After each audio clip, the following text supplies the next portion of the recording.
मेरे प्यारे देशवासियों, नमस्कार। आज 26 जुलाई है और आज का दिन बहुत खास है। आज कारगिल विजय दिवस है।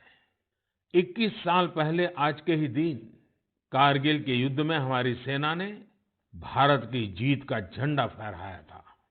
साथियों, कारगिल का युद्ध जिन परिस्थितियों में हुआ था, वो भारत कभी नहीं भूल सकता। पाकिस्तान ने बड़े-बड़े मंसूबे पालकर भारत की भूमि हथियाने और अपने यहाँ चल रहे आंतरिक कलह से ध्यान भटकाने को लेकर दुस्साहस किया था। भारत तब पाकिस्तान से अच्छे संबंधों के लिए प्रयासरत था, लेकिन कहा जाता है ना, बैरू अकारण सब काहू सौ, जो कर हित अनहित ताहू सौ। यानी दुष्ट का स्वभाव ही होता है हर किसी से बिना वजह दुश्मनी करना।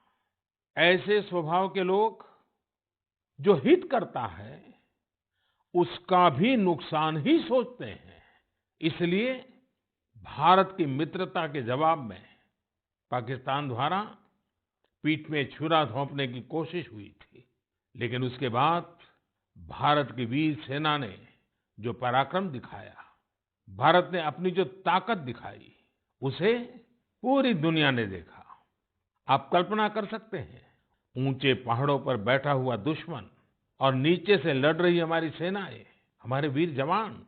लेकिन जीत पहाड़ की ऊंचाई की नहीं, भारत की सेनाओं के ऊंचे हौसले और सच्ची वीरता की हुई। साथियों, उस समय मुझे भी करगिल जाने और हमारे जवानों की वीरता के दर्शन का सौभाग्य मिला।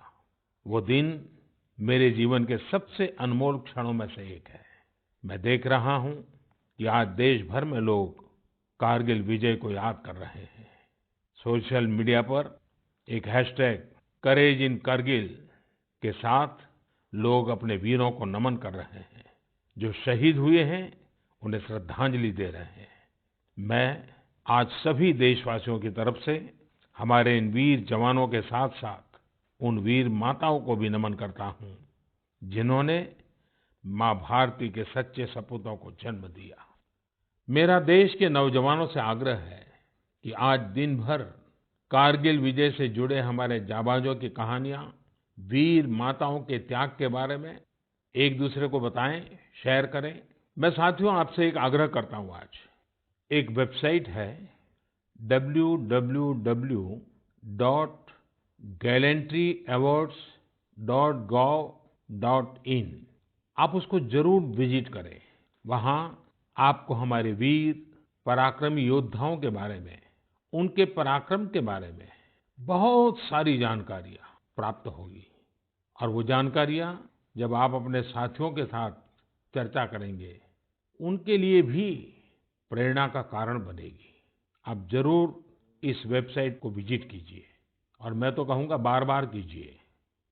साथियों, कारगिल युद्ध के समय अटल जी ने लाल किले से जो कहा था, वो आज भी हम सभी के लिए बहुत प्रासंगिक है।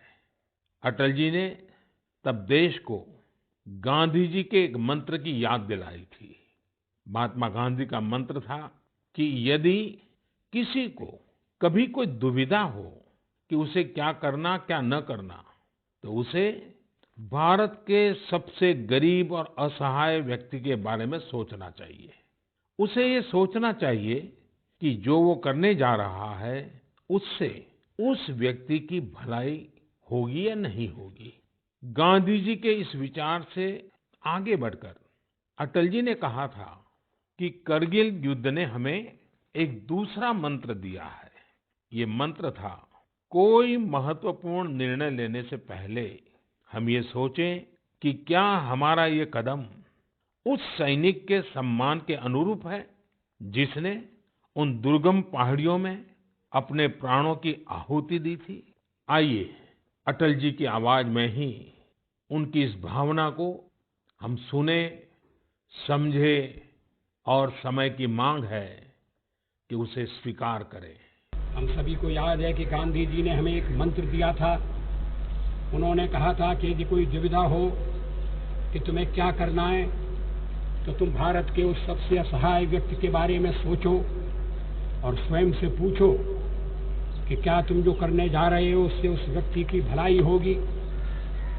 कारगिल ने हमें दूसरा मंत्र दिया है, कोई महत्वपूर्ण निर्णय लेने से पहले हम ये सोचें कि क्या हमारा ये कदम उस सैनिक के सम्मान के अनुरूप है जिसने उन दुर्गम पहाड़ियों में अपने प्राणों की आहुति दी थी।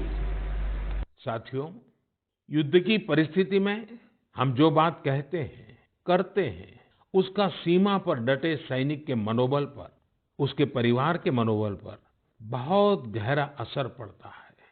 ये बात हमें कभी भूलनी नहीं चाहिए और इसलिए हमारा आचार, हमारा व्यवहार, हमारी वाणी, हमारे बयान, हमारी मर्यादा, हमारे लक्ष्य, सभी कसौटी में ये जरूर रहना चाहिए कि हम जो कर रहे हैं, कह रहे हैं, उससे सैनिकों का मनोबल बढ़े, उनका सम्मान बढ़े, राष्ट्र सर्वोपरि का मंत्र लिए एकता के सूत्र में बंधे देशवासी हमारे सैनिकों की ताकत को कई हजार गुना बढ़ा देते हैं।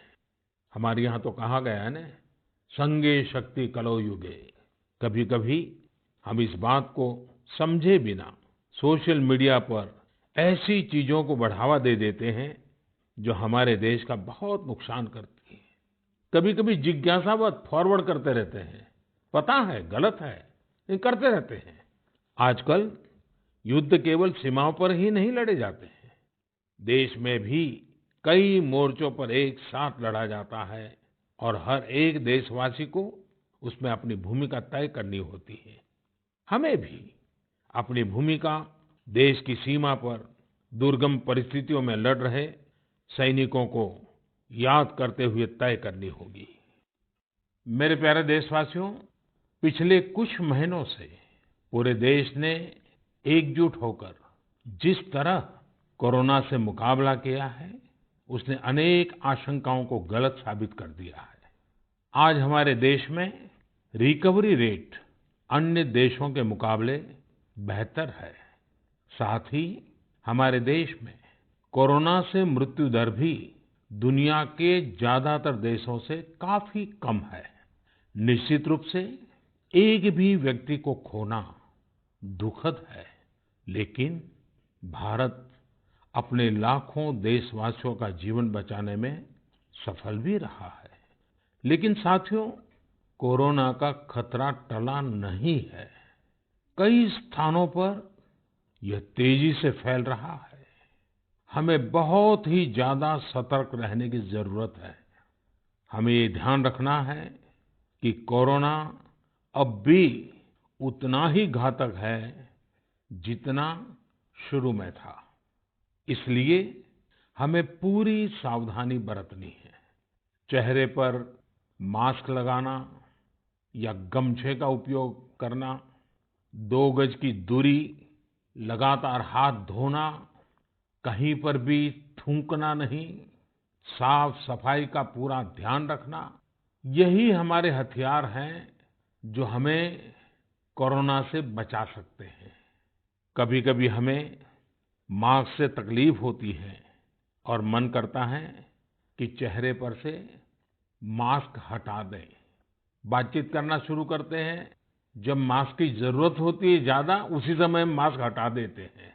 ऐसे समय मैं आपसे आग्रह करूंगा, जब भी आपको मास्क के कारण परेशानी फील होती हो, मन करता हो उतार देना है, तो पल भर के लिए उन डॉक्टर्स का स्मरण कीजिए, उन नर्सों का स्मरण कीजिए, हमारे उन कोरोना वॉरियर्स का स्मरण कीजिए। आप देखिए, वो मास्क पहन करके घंटों तक लगातार हम सबके जीवन को बचाने के लिए जुटे रहते हैं। 8-8, 10-10 घंटे तक मास्क पहने रखते हैं। क्या उनको तकलीफ नहीं होती होगी? थोड़ा सा उनका स्मरण कीजिए, आपको भी लगेगा कि हमें एक नागरिक के नाते इसमें जरा भी कोताही न बरतनी है, न किसी को बरतने देनी है। एक तरफ हमें कोरोना के खिलाफ लड़ाई को पूरी सजगता और सतर्कता के साथ लड़ना है, तो दूसरी ओर कठोर मेहनत से व्यवसाय, नौकरी, पढ़ाई, जो भी कर्तव्य हम निभाते हैं, उसमें गति लानी है, उसको भी नई ऊंचाई पर ले जाना है। साथियों, कोरोना काल में तो हमारे ग्रामीण क्षेत्रों ने पूरे देश को दिशा दिखाई है। गांवों से स्थानीय नागरिकों के, ग्राम पंचायतों के अनेक अच्छे प्रयास लगातार सामने आ रहे हैं। जम्मू में एक गांव त्रेवा ग्राम पंचायत है। वहां की सरपंच हैं बलबीर कौर जी। मुझे बताया गया कि बलबीर कौर जी ने अपनी पंचायत में 30 बेड का एक क्वारंटाइन सेंटर बनवाया, पंचायत आने वाले रास्तों पर पानी की व्यवस्था की, लोगों को हाथ धोने में कोई दिक्कत ना हो इसका इंतजाम करवाया। इतना ही नहीं, ये बलबीर कौर जी खुद अपने कंधे पर स्प्रे पंप टांग कर वॉलंटियर्स के साथ मिलकर पूरी पंचायत में, आसपास के क्षेत्र में सैनिटाइजेशन का काम भी करती हैं। ऐसी ही एक और कश्मीरी महिला सरपंच है गांदरबल के चौंटलीवार की जैतूना बेगम। जैतूना बेगम जी ने तय किया कि उनकी पंचायत कोरोना के खिलाफ जंग लड़ेगी और कमाई के लिए अवसर भी पैदा करेगी। उन्होंने पूरे इलाके में फ्री मास्क बांटे, फ्री राशन बांटा, साथ ही उन्होंने लोगों को फसलों के बीज और सेब के पौधे भी दिए ताकि लोगों को खेती में, बागवानी में दिक्कत ना आए। साथियों, कश्मीर से एक और प्रेरक घटना है। यहाँ अनंतनाग में म्युनिसिपल प्रेसिडेंट है श्रीमान मोहम्मद इकबाल। उन्हें अपने इलाके में सैनिटाइजेशन के लिए स्प्रेयर की जरूरत थी। उन्होंने जानकारी जुटाई तो पता चला कि मशीन दूसरे शहर से लानी पड़ेगी और कीमत भी होगी 6 लाख रुपए। तो श्रीमान इकबाल जी ने खुद ही प्रयास करके अपने आप स्प्रेयर मशीन बना ली और वो भी केवल 50,000 रुपए में। ऐसे कितने ही और उदाहरण हैं। पूरे देश में कोने-कोने में ऐसी कई प्रेरक घटनाएं रोज सामने आती हैं। ये सभी अभिनंदन के अधिकारी हैं। चुनौती आई, लेकिन लोगों ने उतनी ही ताकत से उसका सामना भी किया। मेरे प्यारे देशवासियों, सही अप्रोच से, सकारात्मक अप्रोच से हमेशा आपदा को अवसर में, विपत्ति को विकास में बदलने में बहुत मदद मिलती है। अभी हम कोरोना के समय भी देख रहे हैं कि कैसे हमारे देश के युवाओं, महिलाओं ने अपने टैलेंट और स्किल के दम पर कुछ नए प्रयोग शुरू किए हैं। बिहार में कई वुमेन सेल्फ हेल्प ग्रुप्स ने मधुबनी पेंटिंग वाले मास्क बनाना शुरू किया है और देखते ही देखते ये खूब पॉपुलर हो गए हैं। ये मधुबनी मास्क एक तरह से अपनी परंपरा का प्रचार तो करते ही हैं, लोगों को स्वास्थ्य के साथ रोजगारी भी दे रहे हैं। आप जानते ही हैं, नॉर्थ ईस्ट में बैम्बू यानी बांस कितनी बड़ी मात्रा में होता है। अब इसी बांस से त्रिपुरा, मणिपुर, असम के कारीगरों ने हाई क्वालिटी की पानी की बोतल और टिफिन बॉक्स बनाना शुरू किया है बाम्बू से। आप अगर इनकी क्वालिटी देखेंगे तो भरोसा नहीं होगा कि बांस की बोतलें भी इतनी शानदार हो सकती हैं और फिर ये बोतलें इको फ्रेंडली भी हैं। इन्हें जब बनाते हैं तो बांस को पहले नीम और दूसरे औषधीय पौधों के साथ उबाला जाता है। इससे इनमें औषधीय गुण भी आते हैं। छोटे-छोटे स्थानीय प्रोडक्ट से कैसे बड़ी सफलता मिलती है, इसका एक उदाहरण झारखंड से भी मिलता है। झारखंड के बिशुनपुर में इन दिनों 30 से ज्यादा समूह मिलकर के लेमन ग्रास की खेती कर रहे हैं। लेमन ग्रास 4 महीनों में तैयार हो जाती है और उसका तेल बाजार में अच्छे दामों में बिकता है। इसकी आजकल काफी मांग भी है। मैं देश के 2 इलाकों के बारे में भी बात करना चाहता हूँ। दोनों ही एक दूसरे से सैकड़ों किलोमीटर दूर है और अपने अपने तरीके से भारत को आत्मनिर्भर बनाने के लिए कुछ हटकर के काम कर रहे हैं। एक है लद्दाख और दूसरा है कच्छ। लेह और लद्दाख का नाम सामने आते ही खूबसूरत वादियां और ऊंचे ऊंचे पहाड़ों के दृश्य हमारे सामने आ जाते हैं। ताजी हवा के झोंके महसूस होने लगते हैं। वहीं कच्छ का जिक्र होते ही रेगिस्तान, दूर दूर तक रेगिस्तान, कहीं पेड़ पौधा भी नजर ना आए, ये सब हमारे सामने आ जाता है। लद्दाख में एक विशिष्ट फल होता है जिसका नाम चूली या एप्रिकॉट यानी खुबानी है। ये फसल इस क्षेत्र की इकोनॉमी को बदलने की क्षमता रखती है। परंतु अफसोस की बात यह है कि सप्लाई चेन, मौसम की मार जैसी अनेक चुनौतियों से ये जूझता रहता है। इसकी कम से कम बर्बादी हो, इसके लिए आजकल एक नए इनोवेशन का इस्तेमाल शुरू हुआ है। एक ड्यूअल सिस्टम है जिसका नाम है solar apricot dryer and space heater. ये खुबानी और दूसरे अन्य फलों एवं सब्जियों को जरूरत के अनुसार सूखा सकता है, और वो भी हाइजीनिक तरीके से। पहले जब खुबानी को खेतों के पास सुखाते थे तो इससे बर्बादी तो होती ही थी, साथ ही धूल और बारिश के पानी की वजह से फलों की क्वालिटी भी प्रभावित होती थी। दूसरी ओर आजकल कच्छ में किसान ड्रैगन फ्रूट्स की खेती के लिए सराहनीय प्रयास कर रहे हैं। बहुत से लोग जब सुनते हैं तो उन्हें आश्चर्य होता है, कच्छ और ड्रैगन फ्रूट्स, लेकिन वहाँ आज कई किसान इस कार्य में जुटे हैं। फल की गुणवत्ता और कम जमीन में ज्यादा उत्पाद को लेकर काफी इनोवेशन किए जा रहे हैं। मुझे बताया गया है कि ड्रैगन फ्रूट्स की लोकप्रियता लगातार बढ़ रही है। विशेषकर नाश्ते में इस्तेमाल काफी बढ़ा है। कच्छ के किसानों का संकल्प है कि देश को ड्रैगन फ्रूट्स का आयात न करना पड़े। यही तो आत्मनिर्भरता की बात है। साथियों, जब हम कुछ नया करने का सोचते हैं, इनोवेटिव सोचते हैं, तो ऐसे काम भी संभव हो जाते हैं जिनकी आम तौर पर कोई कल्पना नहीं करता। जैसे कि बिहार के कुछ युवाओं को ही लीजिए। पहले सामान्य नौकरी करते थे। एक दिन उन्होंने तय किया कि वो मोती यानी पल्स की खेती करेंगे। उनके क्षेत्र में लोगों को इस बारे में बहुत पता नहीं था, लेकिन इन लोगों ने पहले सारी जानकारी जुटाई, जयपुर और भुवनेश्वर जाकर ट्रेनिंग ली और अपने गांव में ही मोती की खेती शुरू कर दी। आज ये स्वयं तो इससे काफी कमाई कर ही रहे हैं। उन्होंने मुजफ्फरपुर, बेगूसराय और पटना में अन्य राज्यों से लौटे प्रवासी मजदूरों को इसकी ट्रेनिंग देनी भी शुरू कर दी है। कितने ही लोगों के लिए इससे आत्मनिर्भरता के रास्ते खुल गए हैं।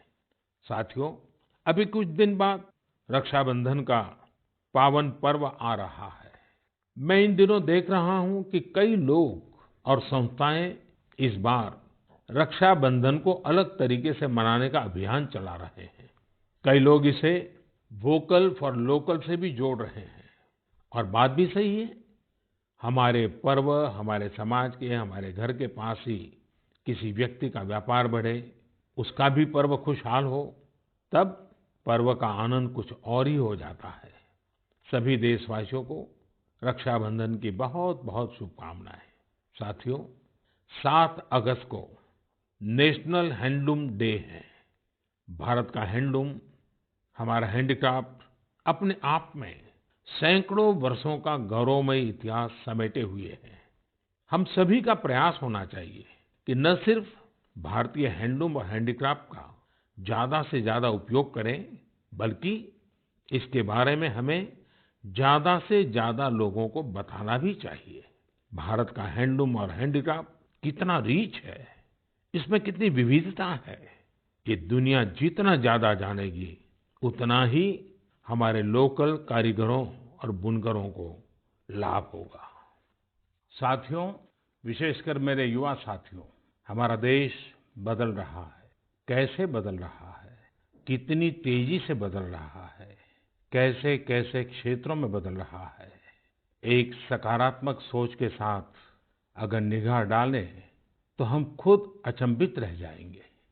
एक समय था जब खेलकूद से लेकर के अन्य सेक्टर्स में अधिकतर लोग या तो बड़े-बड़े शहरों से होते थे या बड़े-बड़े परिवार से या फिर नामी-गिरामी स्कूल या कॉलेज से होते थे। अब देश बदल रहा है। गांवों से, छोटे शहरों से, सामान्य परिवार से हमारे युवा आगे आ रहे हैं, सफलता के नए शिखर चूम रहे हैं।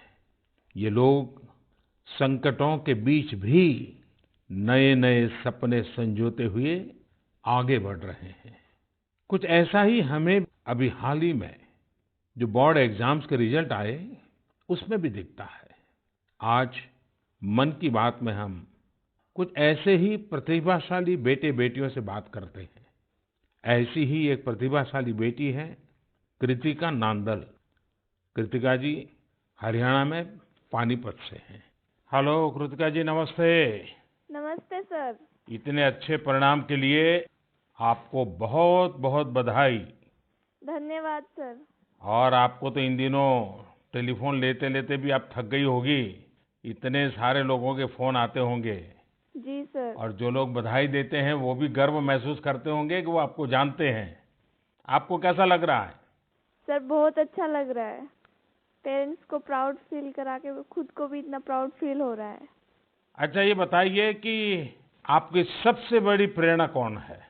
सर मेरी मम्मी है सबसे बड़ी प्रेरणा तो मेरी। वाह।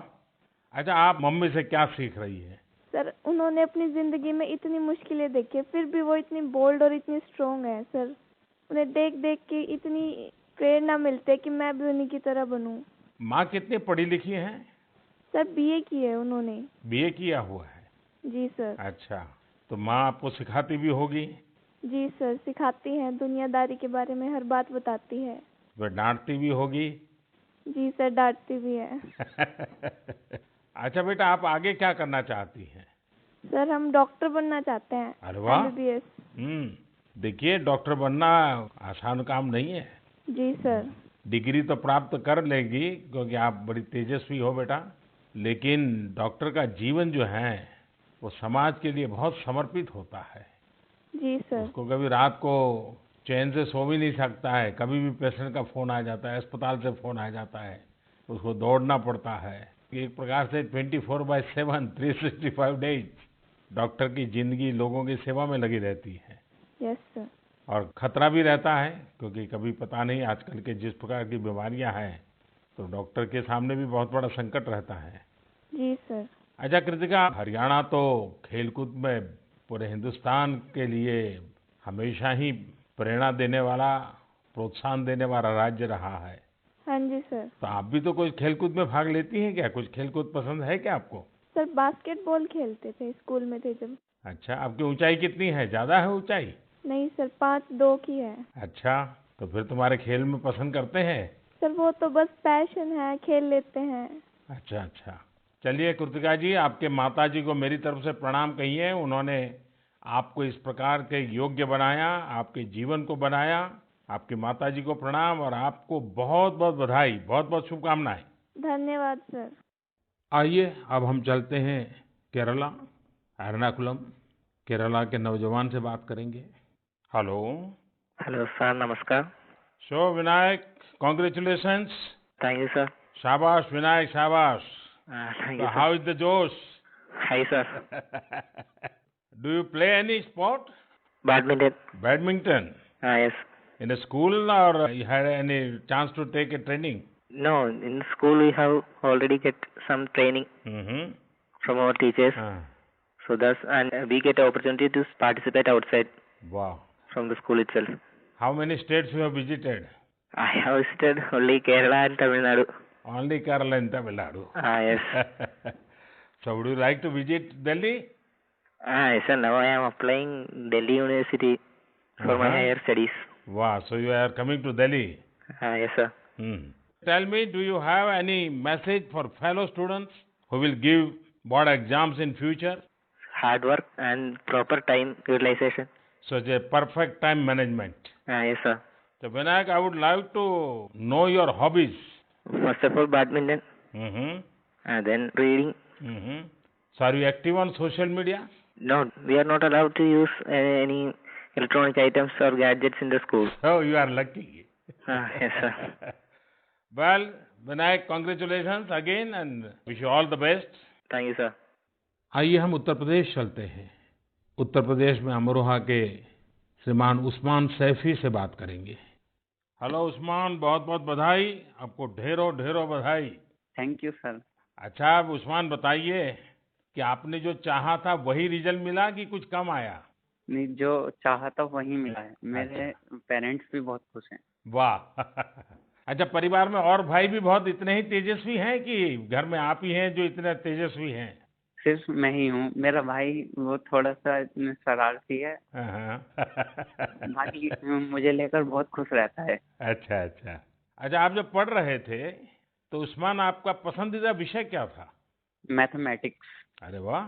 तो मैथमेटिक्स में क्या रुचि रहती थी, कैसे हुआ, किस टीचर ने आपको प्रेरित किया? जी, हमारे एक सब्जेक्ट टीचर रजत सर, हम्म।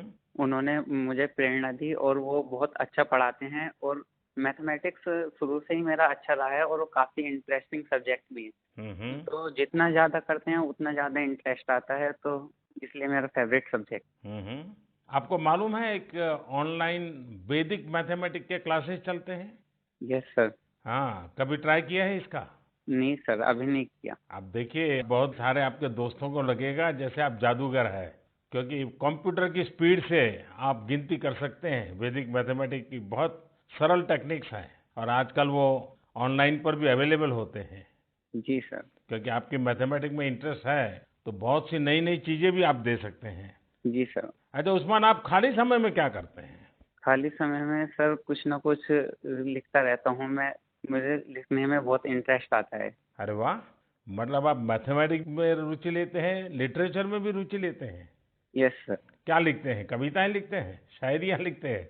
कुछ भी करंट अफेयर से रिलेटेड कोई भी टॉपिक हो उस पर लिखता रहता हूँ। हाँ। नई नई जानकारियाँ मिलती रहती हैं, जैसे जीएसटी चला था और हमारा नोटबंदी, सब चीज़। अरे वाह। कॉलेज की पढ़ाई करने के लिए आगे का क्या प्लान बना रहे हैं? सर मेरा जी मेंस का फर्स्ट अटेम्प्ट क्लियर हो चुका है और अब मैं सितंबर के लिए सेकंड अटेम्प्ट में अब बैठूंगा। मेरा मेन एम है कि मैं पहले आईआईटी से बैचलर डिग्री लूं और उसके बाद सिविल सर्विसेज में जाऊं और एक आईएएस बनूं। अरे वाह। अच्छा, आप टेक्नोलॉजी में भी रुचि लेते हैं? यस सर, इसलिए मैंने आईटी ऑप्ट किया है। फर्स्ट टाइम बैच था आईटी का। अच्छा, चलिए उस्मान, मेरी तरफ से बहुत शुभकामनाएं हैं। और आपका भाई शरारती है तो आपका समय भी अच्छा जाता होगा। और आपके माताजी पिताजी को भी मेरी तरफ से प्रणाम कहिए। उन्होंने आपको इस प्रकार से अवसर दिया, आपका हौसला बुलंद किया। और ये मुझे अच्छा लगा कि आप पढ़ाई के साथ साथ करंट इश्यूज पर अध्ययन भी करते हैं और लिखते भी हैं। देखिए, लिखने का फायदा ये होता है कि आपके विचार में शार्पनेस आती है। बहुत बहुत अच्छा फायदा होता है लिखने से। तो बहुत बहुत बधाई मेरी तरफ से। Thank you sir. आइए चलिए फिर एकदम से नीचे साउथ में चले जाते हैं, तमिलनाडु। नामक्कल से बेटी कनिगा से बात करेंगे। और कनिगा की बात तो बहुत ही इंस्पिरेशनल है। कनिगा जी, वणक्कम। Vanakkam, sir. How are you? Fine, sir. First of all, I would like to congratulate you for your great success. Thank you, sir. When I hear of Namakkal, I think of the Anjaneya temple. Yes, sir. Now I will also remember my interaction with you. Yes, sir. So, congratulations again. Thank you, sir. You would have worked very hard for exams. How was your experience while preparing? I was working hard from the start, so I didn't expect this result, but I have written well, so I will get a good result. What were your expectation? 485 or 486, like that I thought, sir. And now? 490. So, what is the reaction of your family members and your teachers? They were so happy and they were so proud, sir. Which was your favorite subject? Mathematics. Oh, and what are your future plans? I am going to become a doctor, if possible, in AFMC, sir. And your family members are also in a medical profession or somewhere else? Oh, sir, my father is a driver, but my sister is studying MBBS, sir. Arre wow. So first of all, I will do the pranam to your father, who is taking lot of care of your sister and yourself. It's a great service he is doing. Yes, sir. And it's an inspiration for all. Yes, sir. So my congratulations to you, your sister and your father and your family. Thank you, sir. साथियों, ऐसे और भी कितने युवा दोस्त हैं, कठिन परिस्थितियों में भी जिनके हौसले की, जिनकी सफलता की कहानियां हमें प्रेरित करती हैं। मेरा मन था कि ज्यादा से ज्यादा युवा साथियों से बात करने का मौका मिले, लेकिन समय की भी कुछ मर्यादाएं रहती हैं। मैं सभी युवा साथियों को यह आग्रह करूंगा कि वो अपनी कहानी, अपनी जुबानी जो देश को प्रेरित कर सके, वो हम सबके साथ जरूर साझा करें। मेरे प्यारे देशवासियों, 7 समंदर पार भारत से हजारों मील दूर एक छोटा सा देश है जिसका नाम है सूरीनाम। भारत के सूरीनाम के साथ बहुत ही करीबी संबंध है। 100 साल से भी ज्यादा समय पहले भारत से लोग वहां गए और उसे ही अपना घर बना लिया। आज चौथी, पांचवी पीढ़ी वहां पर है। आज सूरीनाम में 1/4 से अधिक लोग भारतीय मूल के हैं। क्या आप जानते हैं, वहां की आम भाषाओं में से एक सरनामी भी भोजपुरी की ही एक बोली है। इन सांस्कृतिक संबंधों को लेकर हम भारतीय काफी गर्व महसूस करते हैं। हाल ही में श्री चंद्रिका प्रसाद संतोखी सूरीनाम के नए राष्ट्रपति बने हैं। वे भारत के मित्र हैं और उन्होंने साल 2018 में आयोजित person of Indian origin PIO parliamentary conference में भी हिस्सा लिया था। श्री चंद्रिका प्रसाद संतोखी जी ने शपथ की शुरुआत वेद मंत्रों के साथ की। वे संस्कृत में बोले। उन्होंने वेदों का उल्लेख किया और ओम शांति शांति शांति के साथ अपनी शपथ पूर्ण करी। अपने हाथ में वेद लेकर वे बोले, मैं चंद्रिका प्रसाद संतोखी। और आगे उन्होंने शपथ में क्या कहा, उन्होंने वेद का ही एक मंत्र का उच्चारण किया। उन्होंने कहा, ओम अग्ने व्रतपते व्रतम चरिष्यामि तच्छकेयम तन्मे हृद्यताम इदमहम नुतात सत्यमुपैमि। यानी, हे अग्नि, संकल्प के देवता, मैं एक प्रतिज्ञा कर रहा हूं, मुझे इसके लिए शक्ति और सामर्थ्य प्रदान करें। मुझे असत्य से दूर रहने और सत्य की ओर जाने का आशीर्वाद प्रदान करें। सच में यह हम सभी के लिए गौरवान्वित होने वाली बात है। मैं श्री चंद्रिका प्रसाद संतोखी को बधाई देता हूं और अपने राष्ट्र की सेवा करने के लिए 130 करोड़ भारतीयों की ओर से उन्हें शुभकामनाएं देता हूं। मेरे प्यारे देशवासियों, इस समय बारिश का मौसम भी है। पिछली बार भी मैंने आपसे कहा था कि बरसात में गंदगी और उनसे होने वाली बीमारियों का खतरा बढ़ जाता है। अस्पतालों में भीड़ भी बढ़ जाती है। इसलिए आप साफ सफाई पर बहुत ज्यादा ध्यान दें। इम्यूनिटी बढ़ाने वाली चीजें, आयुर्वेदिक काढ़ा वगैरह लेते रहें। कोरोना संक्रमण के समय में हम अन्य बीमारियों से दूर रहें।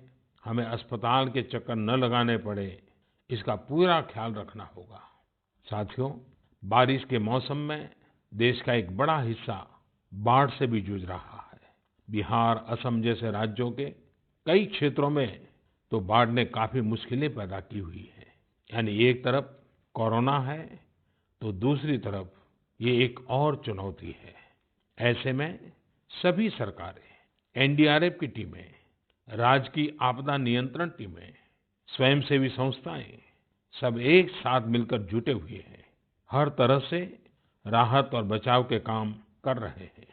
इस आपदा से प्रभावित सभी लोगों के साथ पूरा देश खड़ा है। साथियों, अगली बार जब हम मन की बात में मिलेंगे, उसके पहले ही 15 अगस्त भी आने वाला है। इस बार 15 अगस्त भी अलग परिस्थितियों में होगा। कोरोना महामारी की इस आपदा के बीच होगा। मेरा अपने युवाओं से, सभी देशवासियों से अनुरोध है कि हम स्वतंत्रता दिवस पर महामारी से आजादी का संकल्प लें, आत्मनिर्भर भारत का संकल्प लें, कुछ नया सीखने और सिखाने का संकल्प लें, अपने कर्तव्यों के पालन का संकल्प लें। हमारा देश आज जिस ऊंचाई पर है वो कई ऐसी महान विभूतियों की तपस्या की वजह से हैं जिन्होंने राष्ट्र निर्माण के लिए अपना जीवन समर्पित कर दिया। उन्हीं महान विभूतियों में से एक है लोकमान्य तिलक। 1 अगस्त 2020 को लोकमान्य तिलक जी की 100वीं पुण्यतिथि है। लोकमान्य तिलक जी का जीवन हम सभी के लिए बहुत बड़ी प्रेरणा है, हम सभी को बहुत कुछ सिखाता है। अगली बार जब हम मिलेंगे तो फिर ढेर सारी बातें करेंगे, मिलकर कुछ नया सीखेंगे और सबके साथ साझा करेंगे। आप सब अपना ख्याल रखिए, अपने परिवार का ख्याल रखिए और स्वस्थ रहिए। सभी देशवासियों को आने वाले सभी पर्वों की बहुत बहुत शुभकामनाएं। बहुत बहुत धन्यवाद।